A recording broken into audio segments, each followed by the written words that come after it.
Winter is here. और अक्सर winters को डिस्क्राइब करने के लिए तो हमारे पास दो ही वर्ड्स हैं, इट्स कोल्ड या इट्स वेरी कोल्ड।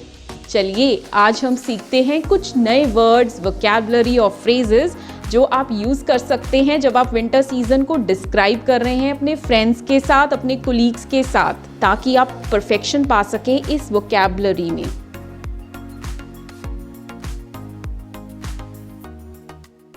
जब सर्दियां स्टार्ट होने वाली होती हैं अक्टूबर एंड और नवंबर फर्स्ट वीक, तो बिगिनिंग ऑफ विंटर को हम इंग्लिश में कैसे कहेंगे? तो बिल्कुल जब विंटर स्टार्ट होती है तो हम कह सकते हैं ऑनसेट ऑफ विंटर, मतलब विंटर का सीजन स्टार्ट हो चुका है, जब स्टार्ट होने वाला है। तो आप कह सकते हैं एज विंटर सेट्स इन, जैसे सर्दियां स्टार्ट हो रही हैं। ठीक है, ऑनसेट ऑफ विंटर या एज विंटर सेट्स इन। आप इसको इस तरह से भी कह सकते हैं winter is around the corner, मतलब सर्दियां स्टार्ट होने वाली हैं। अराउंड द कॉर्नर मतलब पास में ही है। आप इसको ये इस तरह से भी कह सकते हैं विंटर इज ड्रॉइंग नियर, सर्दियां पास में आ रही हैं। तो ये आप चार फ्रेजेस तब यूज करेंगे जब विंटर के सीजन का बिल्कुल शुरुआत है। ठीक है, तो आप कहेंगे onset of winter, as winter sets in, as winter is around the corner, या as winter is drawing near. अब बहुत ठंड है और आपने डिस्क्राइब करना है कि आज बहुत ठंड थी, कोल्ड विंटर डे, तो आप कैसे डिस्क्राइब करेंगे? अगर थोड़ी ठंड है तो आप कह सकते हैं इट्स चिली टुडे। थोड़ी ठंड है, ज़्यादा ठंड नहीं हुई, थोड़ी हल्की सी अभी आपको ठंड महसूस हो रही है, तो आप कह सकते हैं इट्स चिली टुडे। अगर थोड़ी और ठंड लग रही है तो आप कह सकते हैं इट्स कोल्ड टुडे। आप कह सकते हैं इट्स कोल्ड टुडे। बट अगर बहुत ही ज़्यादा तापमान में गिरावट आ गई है और आपको बिल्कुल ऐसे शिवरिंग वाली ठंड महसूस हो रही है, तो आप कह सकते हैं it's freezing cold today. Freezing मतलब बहुत ही ज़्यादा ठंड है, आपके हाथ सुन्न हो रहे हैं ठंड की वजह से। इट्स बाइटिंग कोल्ड या इट्स बोन चिलिंग, ये तब हम यूज़ करते हैं जब बहुत ही स्वीयर कोल्ड हो, जब बहुत स्वीयर हार्श विंटर हो और आपको वो महसूस हो रही हो, तो तब आप कह सकते हैं बाइटिंग कोल्ड या बोन चिलिंग। ठीक है, इट्स फ्रीजिंग टुडे। फ्रीजिंग हम तब यूज़ करते हैं जब बहुत ही टेम्परेचर लो हो, 1-2 डिग्री टेम्परेचर है और कोहरा जम जाता है, तब आप कहते हैं इट्स फ्रीजिंग टुडे। इसके बाद जब थोड़ी सी स्नोफॉल, जो हिली एरियाज़ में, अपर रीजन्स में जहाँ पे हल्की हल्की स्नोफॉल होनी शुरू होती है, तब आप कह सकते हैं इट्स फ्रॉस्टी टुडे, मतलब थोड़ी थोड़ी बर्फ़ जमनी शुरू हो गई है।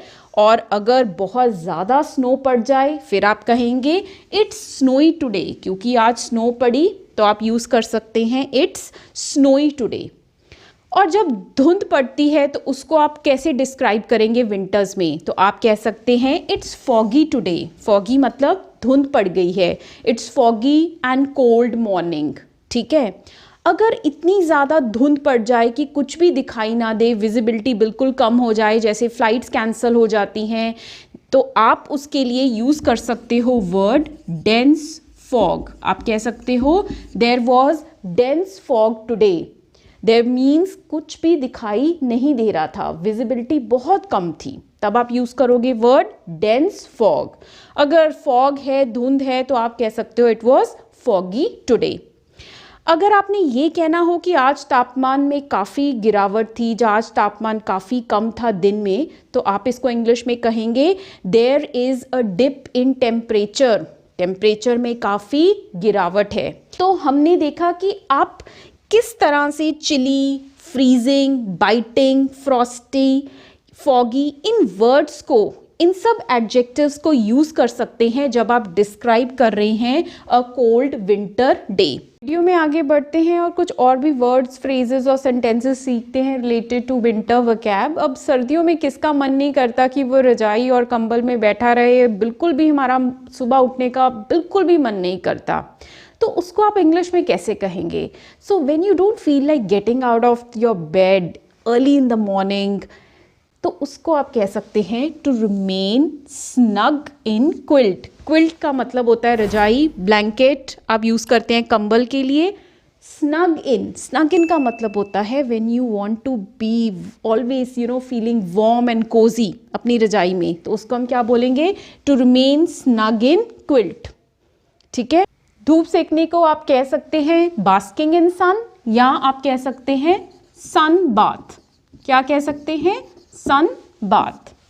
अब कई बार इतना पानी ठंडा हो जाता है कि आपको हाथ धोने में भी ऐसे लगता है कि आपकी उंगलियां नम हो रही हैं, तो आप उसको कह सकते हो the tap water is icy cold, मतलब बहुत ही ठंडा पानी है, icy cold, the tap water is icy cold. और उससे आपके हाथ क्या हो रहे हैं, बिल्कुल नम हो रहे हैं, तो आप कह सकते हो माई फिंगर्स आर गोइंग नम, मेरी उंगलियां बिल्कुल सुन्न हो रही हैं, my fingers are going num.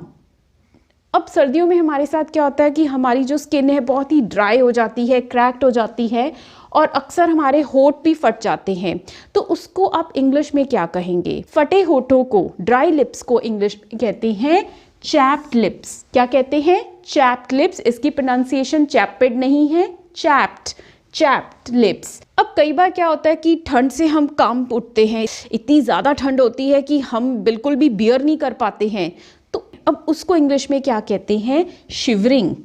I am shivering with cold, मैं ठंड से बिल्कुल कांप रही हूँ। जहाँ आप इसको ये भी कह सकते हैं, या I am trembling with cold, मतलब मैं ठंड से बिल्कुल कांप रही हूँ, इतनी ज़्यादा ठंड है।